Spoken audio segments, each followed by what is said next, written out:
बोलो जयकारा बोल मेरे श्री गुरु महाराज की जय। वंदो चरण सरोज गुरु मुद मंगल आगार। जेहि सेवत नर होत हैं भव सागर से पार। गुरु जी के सुमिरन मात्र से नाशत विघ्न अनंत। कासे सर्वारंभ में ध्यावत हैं सब संत। सभी गुरुमुख प्रेमियों से सप्रेम जय सच्चिदानंद। ये जय सच्चिदानंद जो सतगुरु ने हमें शब्द बख्शा, शब्द के साथ एक ये शब्द है उच्चारण शब्द। जब भी गुरुमुख प्रेमियों से मिलना मिलाना होता है, किसी गुरुमुख से फोन पर बतियाना होता है, किसी प्रेमी से सामना होता है, ये जय सच्चिदानंद जो शब्द है तीन शब्दों से मिलकर बना है। सभी गुरुमुख प्रेमियों को श्री गुरु महाराज जी ने उच्चारण करने के लिए हुक्म फरमाया है। ये श्री आनंदपुर दरबार श्री परमहंस अद्वैत मत के महान प्रवर्तक श्री श्री 108 श्री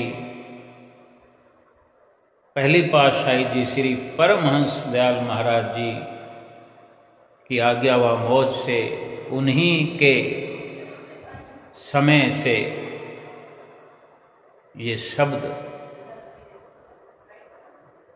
प्रचलन में आया, गुरुमुख प्रेमियों के जीवन में आया और हर किसी को जरूरी फरमाया कि जब भी आपस में मिले, देखो दुनिया में जितने भी लोग हैं, चाहे गुरुमुख हैं चाहे नॉन गुरुमुख हैं, कुछ ना कुछ तो एक दूसरे से मिलते हुए बोलते ही हैं। कोई राम राम बोलता है, कोई राधे राधे बोलता है, कोई दुआ सलाम करता है। मुसलमान भाई भी अस्सलाम वालेकुम का उच्चारण करते हैं, कोई वाहेगुरु बोलता है। और अनेक ऐसे नाम प्रचलन में हैं जो सब के सब नाम प्रभु की याद दिलाते वक्त, प्रभु की याद दिलाते हैं। जय श्री कृष्ण, जय सिया राम, जय गणेश। ऐसे ही ये श्री परमहंस अद्वैत मत के उन्नायक श्री परमहंस दयाल महाराज जी ने जो ये भक्ति और परमार्थ का ये रूहानी सिलसिला चलाया, रूहानी श्री दरबार बनाया, श्री परमहंस अद्वैत मत के अनुयायी हम जैसे गुरुमुख, हमारे हिस्से में ये तीन शब्दों का मिला हुआ जय सच्चिदानंद का शब्द उच्चारण करने के लिए हमारी झोली में एक बख्शिश होकर आया है। ये तीन शब्दों से मिला है सत्य, चित्त और आनंद। ये तीनों शब्द जो हैं सत्य, चित्त और आनंद, ये तीनों परमात्मा के गुण हैं। परमात्मा के गुणों को गिना नहीं जा सकता, परमात्मा की महिमा को गाया नहीं जाता, कोई भी नहीं गा सकता, वर्णन कोई नहीं कर सकता, लेकिन अपनी सामर्थ्य के अनुसार परमात्मा के गुणों का गुणगान करके अपने भीतर सुख महसूस करने के लिए हर कोई किसी न किसी शब्द से जुड़ा हुआ है, चाहे कोई अपनी मर्जी से जुड़ा हुआ है या कोई किसी के संपर्क में आकर, जैसे कि हम श्री परमहंसों के अनुयायी हैं,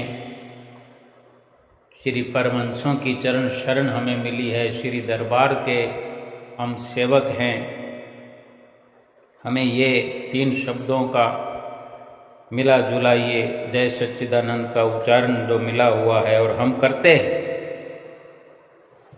और ये तीनों परमात्मा के जो गुण है सत्य चित और आनंद, इसमें पहले गुण का अर्थ है, सत्य का अर्थ है अविनाशी, जिसका कभी नाश नहीं होता उसे अविनाशी कहते हैं। अविनाशी यानी सदा सदा रहने वाला सत्य, क्योंकि सत्य सदा से है, था और रहेगा। और दूसरा गुण है, दूसरा शब्द है चैतन्य, यानी चित्त। पहला सत्य फिर चित्त। चित्त का जो मतलब है, अर्थ है चैतन्य, अर्थात ज्ञान से भरा हुआ, सब कुछ जानने वाला। चैतन्य वो है जो जागा हुआ है, सब जानने वाला है। और तीसरा शब्द है आनंद, तीसरा गुण है आनंद। आनंद का अर्थ है उत्तेजना से रहित सहज खुशी। एक तो हम थोड़े थोड़े समय वाली, थोड़ी थोड़ी देर में अलग अलग सामान को पाकर अलग अलग स्थिति में पहुंच करके खुशियां मनाते हैं, उछलने लग जाते हैं, कूदने लग जाते हैं। अचानक से कोई समाचार मिलता है और टाएं टाएं फिस। खुशी तो वो भी है, वो उत्तेजना से भरी हुई है, भड़कीली खुशी है, चटक भटक की खुशी है, लोक लुभावन खुशी है, ये संसार की झिलमिलाहट वाली खुशी है, क्षण भंगुर खुशी है। और जो ये आनंद शब्द है, सत्य चित्त आनंद, ये आनंद उस खुशी का नाम है जो सहज में प्राप्त होती है, बिना उत्तेजना से प्राप्त होने वाली सहज अवस्था वाली खुशी, जो अपने आप में खुशी है, जो किसी कारण से नहीं प्राप्त होती। वो खुशी अपने आप से समाई हुई है, भरी हुई है।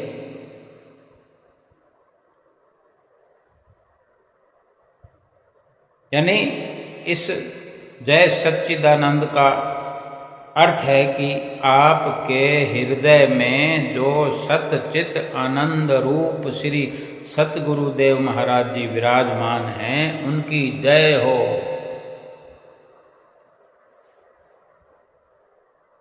जय सच्चिदानंद।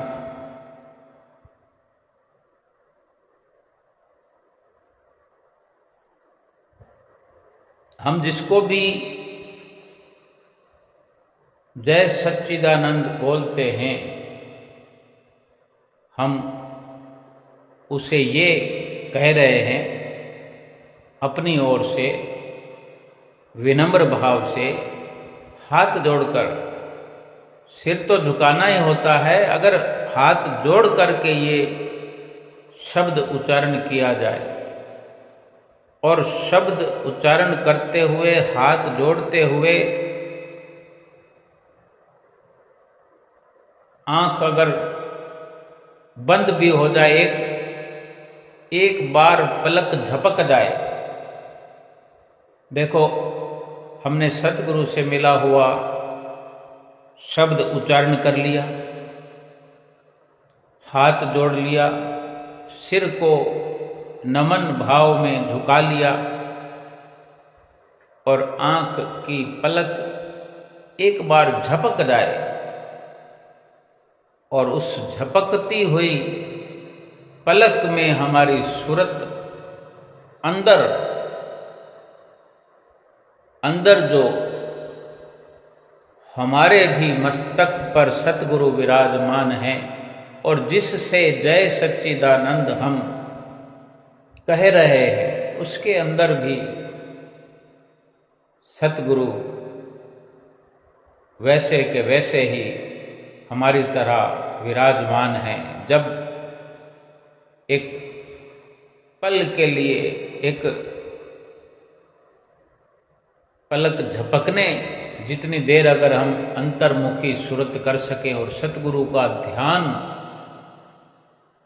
इतने देर में ही, क्योंकि जय सच्चिदानंद हम किसी से बोलते हैं तो कोई एकदम से कोई घूमकर हमारे सामने नहीं आ जाता, हम थोड़ी दूरी पर होते हैं, कुछ दूरी से देख लेते हैं किसको हमने जय सच्चिदानंद बोलना है, कौन मेरे गुरु का प्यारा आ रहा है, कौन मेरे श्री गुरु महाराज जी का सेवक है जो हमारा भाई है, गुरु भाई है।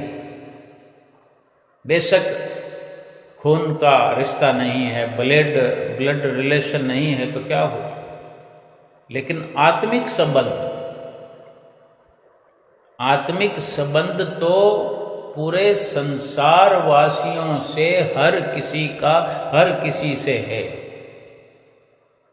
लेकिन अगर एक गुरुमुख को ही हमने चुन लिया है, क्योंकि जो यूं तो पूरा संसार है, जैसे अनेक घर हैं, ये घर है, वो घर है, हर कोई अपने अपने परिवार का है, हर परिवार का अपना अपना मुखिया है, अपने अपने दायरे में हर कोई एक दूसरे से उस प्रकार से बात करता है, अधिकार से बात करता है। ऐसे ही संसार में अनेक घर हैं। जैसे हमारा घर है श्री परमहंस अद्वैत मत, श्री आनंदपुर दरबार, हमारे मुखिया हैं श्री परमहंस दयाल महाराज जी, जिनके इस वक्त छठे रूप में हमारे सामने हाजरा हजूर विराजमान है और हम समय समय पर श्री दर्शन किया करते हैं, कभी श्री आनंदपुर में, कभी बेंगलोर में, कभी बम्बई के आश्रम में, कभी श्री संतनगर में, और अभी जैसे कि श्री प्रयाग धाम में गुरुमुख प्रेमियों को दर्शन होने वाले हैं और किसी न किसी पर्व के अवसर पर सतगुरु अपनी मौज के अनुसार सभी जगहों पर कृपा फरमाते हैं और हम गुरुमुख प्रेमियों को दर्शन देते हैं। तो हम जहाँ भी गुरुमुख प्रेमियों को देखते हैं, हमारे लिए ये निश्चित है, हम कम से कम हम अपने आत्मिक संबंध वाले गुरुमुख प्रेमियों के दायरे में रहा करते हैं। और जब जब भी अवसर मिलता है, हम गुरु भाई के नाते अपने गुरुमुख भाई बहनों को थोड़ी दूर से अगर देख लेते हैं, 20 फुट 30 फुट, देखने को तो 100 फुट दूर से, इससे भी ज़्यादा दूर से देख लेते हैं, लेकिन 10-20 फुट तो कोई बहुत बड़ी बात नहीं है। हम ये चर्चा कर रहे हैं, बड़ी बात यह है कि हाथ भी जोड़ने हैं। जब हाथ जोड़ने का समय आएगा तो हाथ भी जोड़ेंगे, क्योंकि जब सामने वाला हमारे बिल्कुल नज़दीक आएगा तब हाथ जोड़ना, सर को थोड़ा झुकाना और मुंह से उच्चारण करना एक साथ हो जाएंगे जब वो नज़दीक आए। चाहे वो उम्र में बड़ा हो, उम्र में छोटा हो, लेकिन गुरु भाई के नाते आत्मिक संबंध से कोई बड़ा छोटा ऊंचा नीचा कुछ भी नहीं है। और बाकी जो पलक झपकनी है नमन के साथ, विनम्रता के साथ, और जो भीतर सतगुरु के दर्शन का एहसास करना है, वो एहसास पहले से हम शुरू कर दें। चाहे कोई 5 फुट की दूरी पर है, 10 फुट की दूरी पर है, तो वो एक बड़ी जो बात है सतगुरु का ध्यान करने वाली, वो थोड़ी सी देर ज़्यादा लगने वाली है, इसलिए उसको पहले शुरू करें। दूर से हमने किसी को देख लिया है तो हम चिल्लाकर तो कह नहीं सकते कि जय सच्चिदानंद, फलाने भगत जी जय सच्चिदानंद। पहले हमने अपने अंदर वो भाव पैदा करना है और साथ में सामने वाले के अंदर भी झांक करके अपने सतगुरु का दर्शन करने की कोशिश करनी है, और एक इस विश्वास के साथ कि मैंने उसके अंदर वही जो मेरे अंदर श्री गुरु महाराज जी विराजमान हैं, उनके अंदर भी वही हैं, उन्हीं का ध्यान करना। चाहे उन्हीं के अंदर वालों का करें, चाहे हम अपने अंदर वालों का करें, एक ही है। लेकिन जिसको जतलाना है नज़दीक मिलने पर, उसका भाव यही है, उसका मतलब यही है कि जो आपके अंदर, आपके अंतर हृदय में सतचित आनंद रूप जो श्री सतगुरुदेव महाराज जी विराजमान हैं, उनकी जय हो। ये है जय सच्चिदानंद, सतचित आनंद, क्योंकि वही चैतन्य है, वही सब कुछ ज्ञान रूप, सब जानने वाले वो स्वयं चैतन्य है, परमात्मा, वही सत्य है, और वही आनंद से भरपूर हैं। सहज खुशी उन्हीं के चरणों में है, उस सतगुरु के चरणों में, उनके हृदय में, उनके दर्शनों में, यानी उन्हीं का हम जिक्र कर रहे हैं, जय सच्चिदानंद करने वाले से, जिससे भी कर रहे हैं कि आपके भीतर जो मेरे श्री गुरु महाराज जी विराजमान हैं, जो सत्य हैं, चैतन्य हैं, आनंद से भरपूर हैं, उनकी सदा जय हो। और इतनी गहराई से अगर जय सच्चिदानंद हम करते हैं, सोचो कितनी बार ये अवसर मिलता होगा। अनेक बार अवसर मिलता है, गुरुमुख प्रेमियों को तो अवसर मिलता है अनेक बार, दिन में अनेक बार, जीवन में नहीं, एक दिन में अनेक बार मिलता है। बहुत सारे गुरुमुख प्रेमी सत्संग सुनते हैं मोबाइल पर, यूट्यूब में अनेकों सत्संग सुनते हैं। जैसे भक्ति चर्चा में भी गुरुमुख प्रेमी जुड़े हैं, सत्संग सुनते हैं। कई तो ऐसे हैं गुरुमुख प्रेमी की सत्संग की शुरुआत ही, जब किसी वीडियो को शुरू करते हैं, सत्संग को सुनना शुरू करते हैं, पहले जय सच्चिदानंद टाइप कर देते हैं, लाइक कर देते हैं, खटाखट से वो मैसेज उजागर हो जाता है कि किसी भगत जी का जय सच्चिदानंद आ गया। तो ये, और ऐसे अवसर कितने मिलते हैं, कभी किसी का फ़ोन आ जाता है गुरुमुख प्रेमी का, कभी हम फ़ोन कर देते हैं। जब कुटिया पर जाते हैं तो कितने गुरुमुख प्रेमियों से हमारा मिलना जुलना होता है। ऐसे नहीं होना चाहिए कि हम ये सोचते रहें कि उसने जय सच्चिदानंद नहीं किया तो मैं क्यों करूं। हमें अपना कर्तव्य करना चाहिए। अगर कोई हमसे करता है तो भी, और सामूहिक रूप से कर दे। सभी को हाथ जोड़ करके थोड़ा सा अपने सिर को घुमा लें जब आश्रम में हैं, थोड़ा सा इधर से लेकर एक अर्धचंद्र की तरह अपने सिर को इधर से उधर 3 दिशाओं में थोड़ा थोड़ा घुमा दें हाथ जोड़कर, और बोल दें जय सच्चिदानंद। और इतने में श्री गुरु महाराज जी का ध्यान तो हम वैसे ही कर रहे हैं। श्री परमहंस विराजमान होते हैं कुटिया में सामने सिंहासन पर। देखो हम गुरुमुख हैं,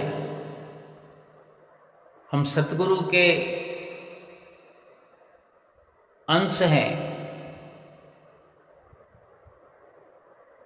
वो हमारे परम पिता हैं, सभी कुछ हैं वो हमारे हर्ता करता हैं, हमारे जीवन के मालिक हैं, हमारे शरीर के मालिक हैं। हर तरह से हमारा सब कुछ करने वाले हैं, हमारा बेड़ा भव से पार करने वाले हैं। 3 घंटे 2 घंटे हम सत्संग में बैठते हैं, सत्संग सुनते हैं, जाने कहाँ कहाँ हमारा दिमाग होता है। होना तो ये चाहिए कि सामने श्री परमहंस विराजमान है।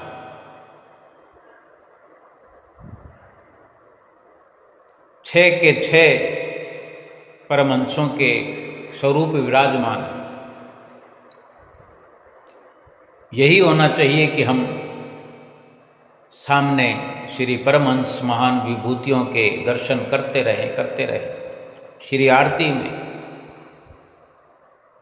श्री आरती पूजा में ऐसे ऐसे शब्द हैं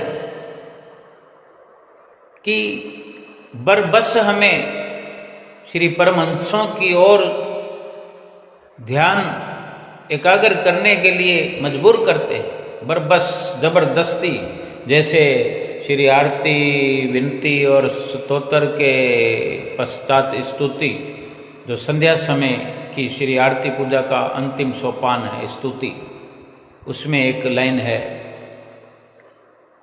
गुरुमूरत का करिए ध्यान, गुरु पर सदा कुर्बान।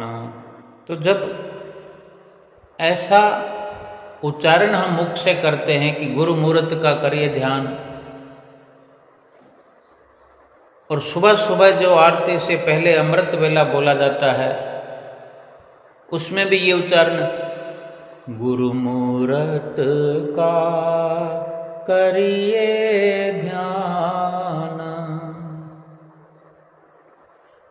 यानी श्री सत्संग आश्रम में बैठ करके आंखों से ध्यान करना है। आंखों के माध्यम से अपनी सुरत को, अपने ध्यान को एकाग्र करके सतगुरु के मुखार बिंद की ओर, सतगुरु के चरणार बिंदों की ओर लगाए रखना है। हमारा ध्यान कहाँ होता है?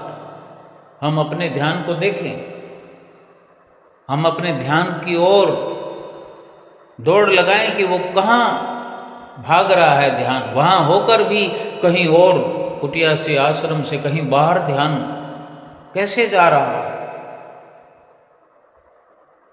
फिर हम आरती को गा रहे हैं, स्तुति गा रहे हैं, विनती गा रहे हैं। फिर उन शब्दों का मोल क्या है?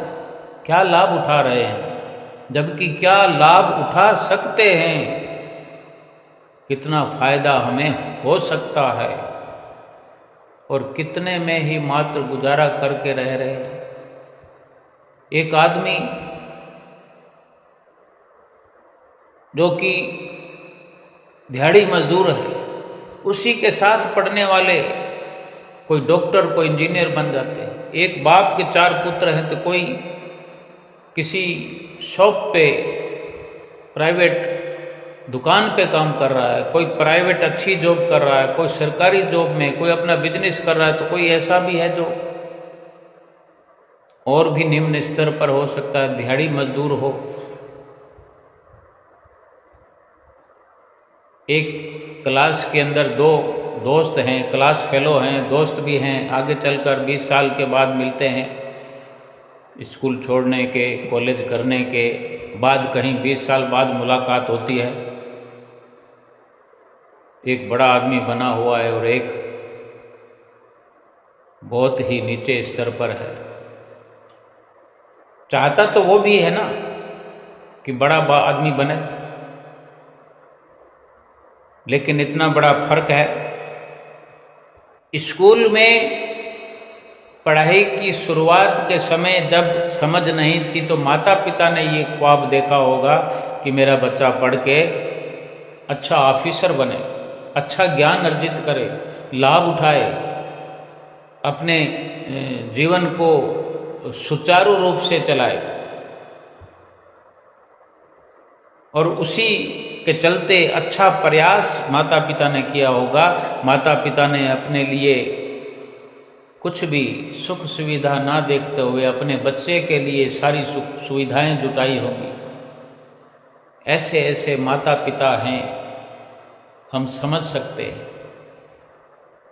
हम गुरुमुख प्रेमियों की, गुरुमुख भाई बहनों की ही बात करते हैं। सारे संसार से हम अगर मतलब ना ही रखें, हम केवल अपने दायरे में तो बात कर ही सकते हैं। ये चर्चा हम कर रहे हैं कि केवल अपने गुरुमुख प्रेमियों का ही अगर दायरा लें तो ऐसे ऐसे माता पिता हैं, क्या कुछ नहीं किया, क्या कुछ नहीं किया अपने बच्चों के लिए।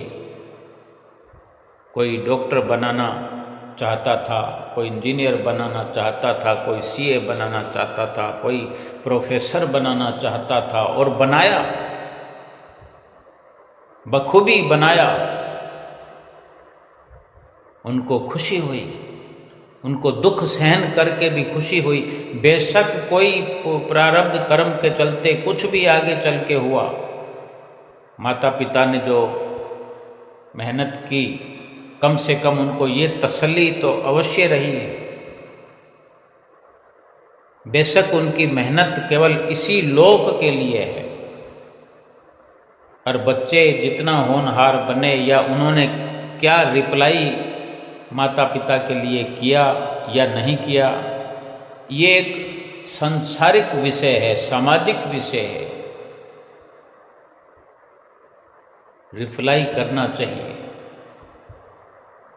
माता पिता ने केवल इसीलिए अपने तन पर दुख सहन किए, कष्ट सहन किए, बहुत कुछ सहा अपने बच्चों के लिए। बच्चों को भी तो अपना फर्ज, अपना कर्तव्य समझना ही चाहिए, और समझते हैं। और अगर कोई नहीं समझता है, किसी ने नहीं समझा या किसी ने रिप्लाई नहीं दिया, या माता पिता के प्रयास के बावजूद कोई डॉक्टर, इंजीनियर, कोई ऑफिसर, कोई प्रोफेसर नहीं बना, तो माता पिता के लिए अफसोस की बात है। स्कूल कॉलेज किस लिए गए? गए तो इसीलिए थे। माता पिता ने सारी व्यवस्थाएं तो इसीलिए की थी कि वो अपना भी बहुत अच्छे से गुजर बसर करें और माता पिता का भी ध्यान रखने में सक्षम हो जाएं। अगर ये सब सुचारू रूप से नहीं हुआ तो फिर क्या माता पिता को खुशी होगी? क्या बच्चों का जीवन सफल होगा? लौकिक स्तर की बात है, इस जीवन की बात है, संसारिक स्तर की बात है। चाहिए तो यही था कि एक एक दिन का हिसाब बच्चे चुकता करें, प्रयास करें। चुकता कर तो नहीं सकते, लेकिन हर संभव प्रयास करें माता पिता के लिए। लेकिन हम भक्ति और परमार्थ की चर्चा कर रहे हैं कि जब हम कुटिया पर जाते हैं, आश्रम में जाते हैं, या अपने ही घर के मंदिर में बैठे हुए श्री परमहंसों के आगे बैठे हैं, श्री आरती पूजा का गायन हो रहा है, भजन कीर्तन हो रहा है, किस लिए हम वो समय लगा रहे हैं? भक्ति प्राप्त करने के लिए। श्री परमहंसों ने, जो कि हमारे माता पिता हैं, इतना अथक प्रयास करके कभी किसी को नहीं सुनाया, कहीं कोई जिक्र नहीं आया कि श्री गुरु महाराज जी ने किसी भी रूप में कहा हो कि हम थक गए। ऐसे ऐसे सुंदर प्रमाण हैं ग्रंथों में कि जितना अधिक वो सेवा कार्य करते हैं, जितना अधिक वो अपनी नींद और चैन कुर्बान करते हैं, उनका आनंद और अधिक बढ़ जाता है। उनको खुशी यही होती है कि जितना अधिक से अधिक गुरुमुख प्रेमियों को सुख बांट सके, खुशियाँ बांट सकें, कि वो हमें दरगाह में उज्जवल मुख करके भेजना चाहते हैं, ले जाना चाहते हैं, लोक परलोक हमारा संवारना चाहते हैं। हम आत्मिक स्तर पर अपना जीवन गुजर बसर अच्छे से कर सकें, आत्मा को परमात्मा से मिला सकें, इतने होनहार हो जाए तो हमारा कर्तव्य बनता है कि रिप्लाई करें।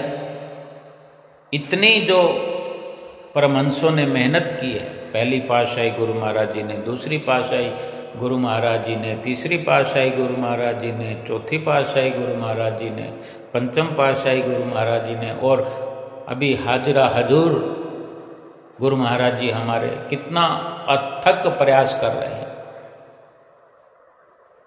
कितनी उनकी उम्र शारीरिक रूप से है, क्या इतना कष्ट झेलने की उम्र है उनकी? किन किन परिस्थितियों में किस किस प्रकार से शारीरिक स्थिति को देखते हुए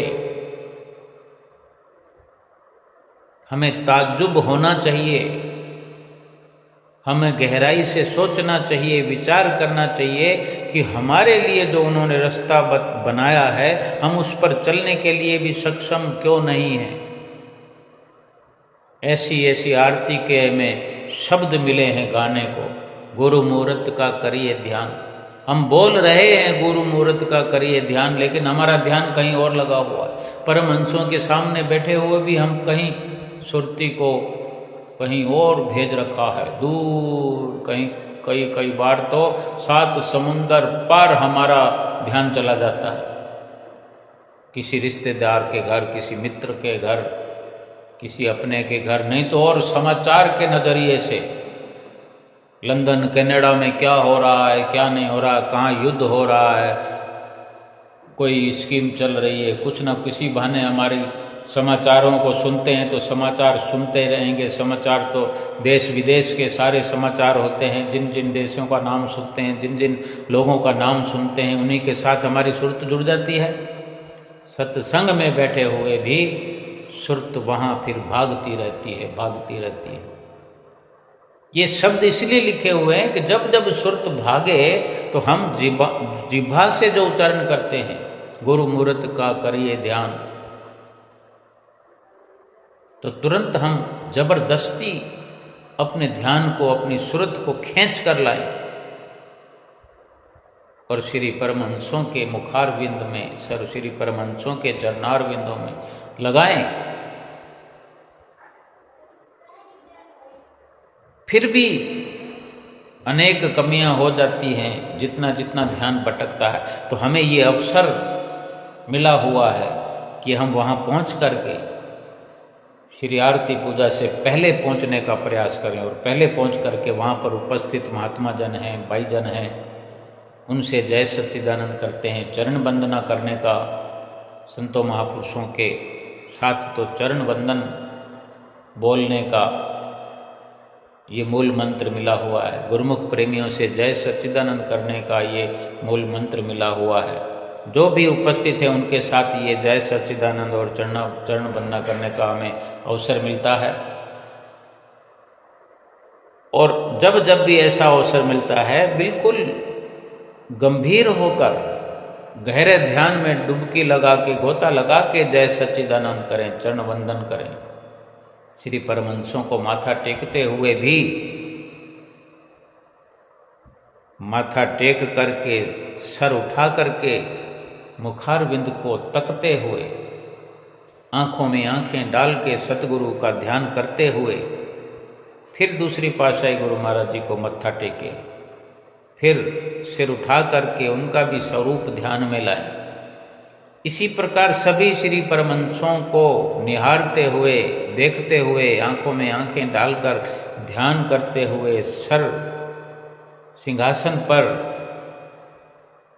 मत्था ठोकते हुए, और कभी आंख खोलें, कभी बंद करें, अंतर्मुखी सुरती को करते हुए ध्यान करें, बाहर स्वरूप को देखें, फिर आंखें बंद करके भीतर में ध्यान करें, वही हमें स्वरूप नजर आता है कि नहीं। मत्था टेकने के लिए इतनी व्यवस्था क्यों है? बड़े अच्छे से व्यवस्था है, जहाँ जहाँ भी आश्रम बने हुए हैं, कुटियाएँ बनी हुई हैं। केवल किसी को दिखाने के लिए वहाँ 6 जगह पर माथा पटक कर आरती सेक करके बैठ जाएं और अपनी धुन सवार हो जाए। कोई कुछ बोल रहा है, कोई आरती बोल रहा है, या हम आरती बोल रहे हैं सभी मिलकर और हम चुपचाप खड़े हैं। हम होठ भी नहीं हिला रहे। आरती को गाएं, बोलते जाएं। याद नहीं है तो याद हो जाएगी, याद हो जाएगी तो उसको गहराई से, अंतर मन की गहराई से चित्त वृत्तियों को लगाते हुए, उच्चारण करते हुए, अपना ध्यान गंभीर करते हुए गहरे गहरे राज निकल के आएंगे एक एक शब्द से। कभी इधर, कभी इधर, कभी ऊपर, कभी नीचे, सब कुछ हम देखते हैं। लेकिन जो काम करने के लिए ये स्कूल कॉलेज है, आश्रम है, स्कूल है, श्री आनंदपुर दरबार में पहुंचते हैं तो यूनिवर्सिटी है, कॉलेज है, सबका सब अपने अंदर उतारने के लिए हमारे लिए व्यवस्था परमहंसों ने की है। फायदा उठाएं, और फिर जब समाप्ति होती है, प्रयास करें कि अधिक से अधिक लोगों से जय सच्चिदानंद करें, अधिक से अधिक लोगों को सर झुकाएं, नमन करें। जितनी बार झुकाएंगे ये हमारे ही अंतःकरण में एक इतिहास बनता जाएगा, एक लंबी रील बनती जाएगी। जैसे हम बैठे हुए होते हैं सत्संग में और बाहर के ख्याल आते हैं, बाहर के लोग नजर आते हैं, ध्यान बार बार भाग जाता है। अगर इस तरह की प्रक्रिया अपनाएंगे तो हम काम धंधे में लगे हुए हैं, दुकानदारी में लगे हुए हैं, तब भी गुरुमुख प्रेमियों की शक्लें याद आएगी, श्री परमहंसों का ध्यान आएगा, कुटिया का सीन याद आएगा, बाई जी, महात्मा जी, और वो क्या सत्संग कर रहे हैं, हमने श्री आरती पूजा में क्या क्या मुख से उच्चारण किया, वही सब याद आएगा, वही रील हमारे मस्तक पर चलेगी। असल लाभ तो यही है ना। ये एक प्रकार से इस तरह से हम ऐसी प्रक्रिया अगर हम अपनाते हैं, इस प्रकार हम अपना स्वभाव बनाते हैं, तो ये रिप्लाई है हमारी तरफ से श्री परमहंसों को, श्री गुरु महाराज जी को, कि उन्होंने जो हमारे लिए किया और हम इस प्रकार से उन्हें रिप्लाई कर सकते हैं। और हम कोई कर्ज उतार नहीं सकते, कोई बदला हम चुका नहीं सकते उपकारों का, किसी भी तौर पर हम चुकता नहीं कर सकते। अपने माता पिता का तो फिर भी हम कर भी दें हिसाब किताब चुकता, क्योंकि माता पिता अंत समय में ऐसी अवस्था आ जाती है कि वो इतने आशीर्वाद अपने बच्चों को देते हैं। अगर कोई रिप्लाई करने वाला है अपने माता पिता की ओर, कोई चुकता करने का प्रयास करने वाला है, करके देखे। और जो कर रहे हैं अपने माता पिता को चुकता कर रहे हैं, माता पिता तो लेखा खत्म कर देते हैं। कहने को कहते हैं कि माता पिता का कर्ज नहीं उतरता, लेकिन माता पिता वसूल कर लें कि हमें मिल गया, तो वो अलग से आशीर्वाद देते हैं कि वो रिप्लाई तो तुमने कर दिया, हमारा किया कराए तो चुकता कर दिया, उससे भी अधिक कर दिया, उसके लिए तुम्हें और आशीर्वाद है, और आशीर्वाद है। और वो ये कहते हैं कि भगवान तुम्हें हमेशा सुखी रखे, तुम्हें खुश रखे। जो उनके पास कमी पड़ती है वो भगवान से हमारा संबंध जोड़ करके भगवान से प्रार्थना करते हैं कि हमारे बच्चों को सुखी रखना। रिप्लाई करने का प्रयास करना चाहिए। और अगर हम इस प्रकार माता पिता की सेवा करके माता पिता के मुख से, उनकी जुबान से इतना आशीर्वाद प्राप्त कर ही लें तो ये कर्ज उतर सकता है। लेकिन सतगुरु का कर्ज तो जन्म जन्मांतरों में नहीं उतर सकता, क्योंकि वो तो जन्म जन्मांतरों का फंदा काटने वाले हैं, हमें 84 की कैद से बचाने वाले हैं, 84 के संताप से बचाने वाले हैं, 84 की जेल से छुड़ाने वाले हैं। ये परमार्थ के सच्चे माता पिता हैं, सत्यचित आनंद है, ये सच्ची खुशियां देने वाले हैं। माता पिता इस लोक से अधिक खुशियां हमें नहीं दे सकते, इसी लोक के लिए हमें वरदान दे सकते हैं। और हम भी जो करेंगे तो इस लोक में उन्हें सुख पहुंचा देंगे। इस लोक के बाद हमारा संबंध कहाँ जुड़ेगा, हम कहाँ जाएंगे, वो कहाँ जाएंगे, कुछ पता नहीं।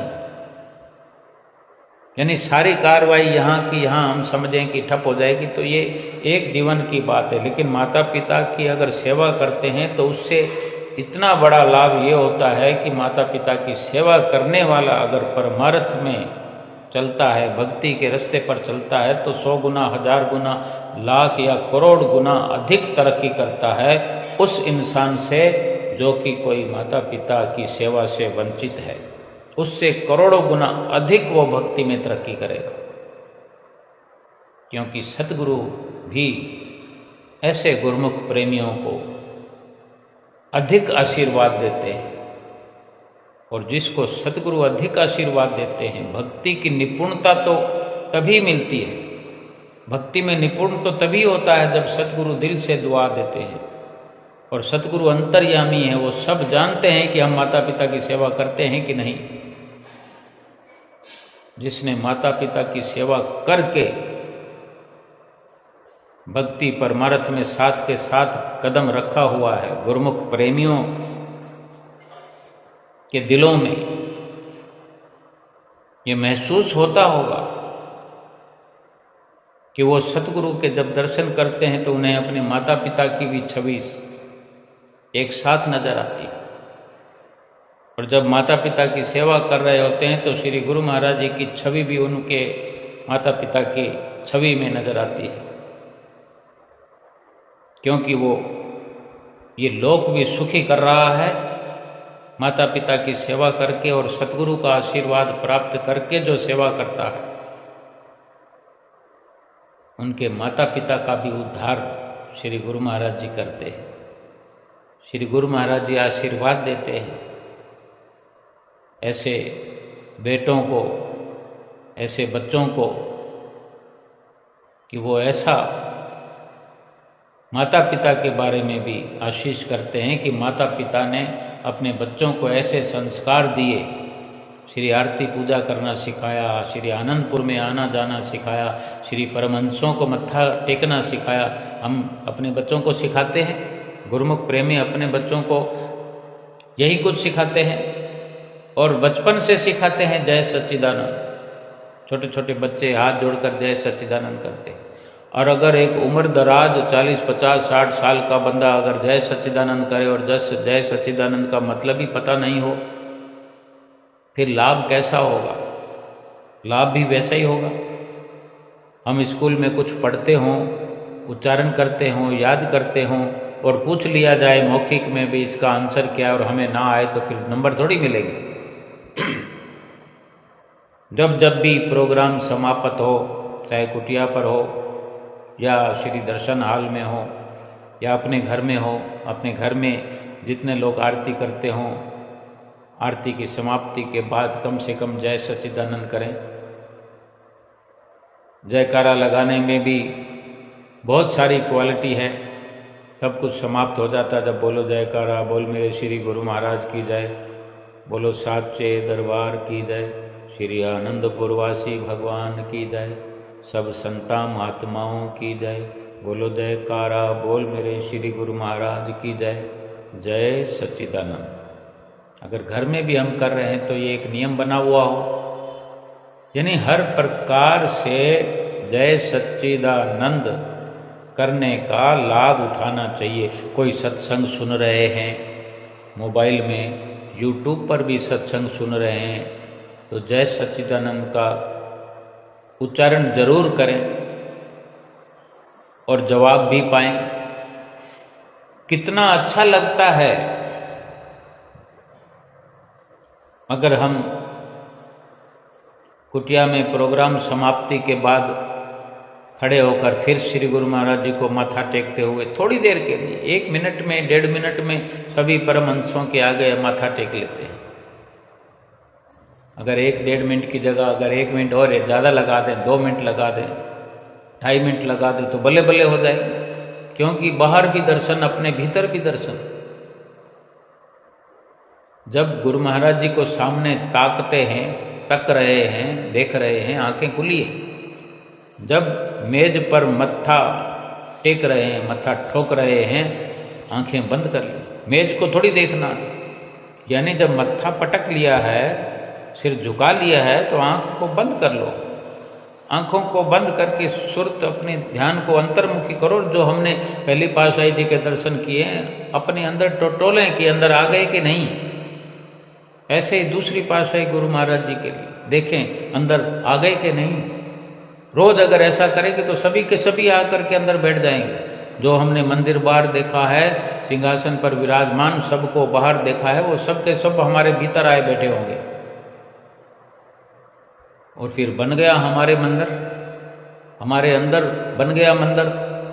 अब हम कहीं खेत में खड़े हैं, खलिहान में खड़े हैं, दुकान में खड़े हैं, मकान में खड़े हैं, कहीं रास्ते में खड़े हैं, जहाँ बंद आंख करेंगे तो हमें तो मंदिर हमारा खुल जाएगा।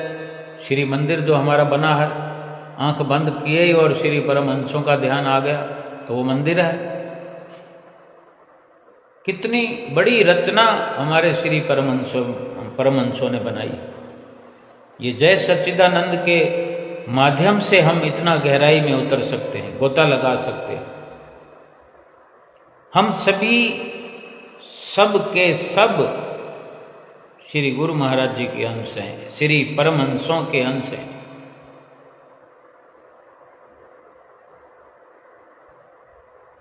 और जब हम किसी से जय सच्चिदानंद कर रहे हैं, हम उसको ये जतला रहे हैं, ये कह रहे हैं, अपने भाव तो अपने अंदर रखना है। जुबान से तो हमने उसे जय सच्चिदानंद किया, अपने भीतर ये भाव रखा कि उसको देख करके हम उसके अंदर विराजमान अपने श्री गुरु महाराज जी को महसूस करते हुए जय सच्चिदानंद कर रहे हैं। फिर वो भी तो रिप्लाई करता है, वो भी रिप्लाई हमें देता है, वो भी हमसे उसी प्रकार से करता है, जय सच्चिदानंद करता है। तो फिर भी हम उसका जय सच्चिदानंद प्राप्त करके थोड़ा सा फिर झुका लें, अपने आप को झुका लें और अपने भीतर क्या, उसके भीतर क्या, श्री गुरु महाराज जी को देखने का ही लगातार प्रयास करें। ये जय सच्चिदानंद शब्द जो है अद्वैत का भाव प्रकट करता है। श्री परमहंस अद्वैत मत, अनेक मत हैं दुनिया में, सभी मत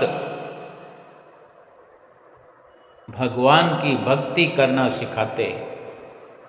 हमें जो श्री परमहंसों ने हिदायत की है और जो नाम दिया है इस मत का, श्री परमहंस अद्वैत मत, ये जय सच्चिदानंद का संबोधन जो है अद्वैत का भाव प्रकट करता है। हम अगर किसी से जय सच्चिदानंद उच्चारण करते हैं, हाथ जोड़ करके करते हैं, विनम्र होके, सर झुका के, अपने अंतर सतगुरु का ध्यान करके उसके भीतर भी सतगुरु के दर्शन करने का प्रयास करते हुए, यानी एक एकाकी भाव है। किसी प्रकार का द्वैत हमें किसी से नहीं है, किसी से नहीं रखना है, द्वैत नहीं रखना है, एकाकी भाव रखना है कि हम सब एक हैं। कुछ भी, कहीं भी, किसी भी प्रकार से, किसी भी माध्यम से दो तो है ही नहीं। भगवान एक है, अलग अलग रूप तो हमने बनाने हैं, हमने बनाए हैं। जिसको जिस रूप में अच्छा लगे, जिस रूप में नजर आए, जिस रूप में महसूस हो, वही ठीक है उसके लिए। लेकिन है तो एक। वाणी में भी वर्णन है कि अव्वल अल्लाह नूर उपाया, कुदरत के सब बंदे, एक नूर से सब जग उपजया, को भले को मंदे। उसी नूर से ये सारा संसार, और नूर भी क्या है? सतगुरु वास्तव में सूक्ष्म तौर पर तो शब्द जो उन्होंने हमें बख्शिश किया है, जिस शब्द को जपने के लिए हमें हिदायत करते हैं, जिस शब्द की कमाई के लिए ये श्री दरबार बनाया है, रचना रचाई है, जिस शब्द की कमाई के लिए रात और दिन हमें चिताते हैं, वो शब्द ही सूक्ष्म रूप में सतगुरु है। वो शब्द उच्चारण हमें कराते हैं, सिखाते हैं, लेकिन उसकी कमाई जो है, उस सूक्ष्म रूपी शब्द की जो कमाई है, वही उसी में सब परमात्मा का नूर छुपा है। ये वही नूर है, एक नूर से सब जग उपजया। ये सब संसार इसी शब्द की उत्पत्ति है, शब्द से ये रचना रचाई गई है। सतगुरु हमें ये सब करने कराने वाले हैं, और बार बार जो हमें कहते हैं नाम जपो, नाम जपो, यही आत्मा से परमात्मा का असल साक्षात्कार है, और यही जीवन की सफलता है, और यही सच्चा लाभ है, और यही सत्य चित्त आनंद में हमारा समावेश है।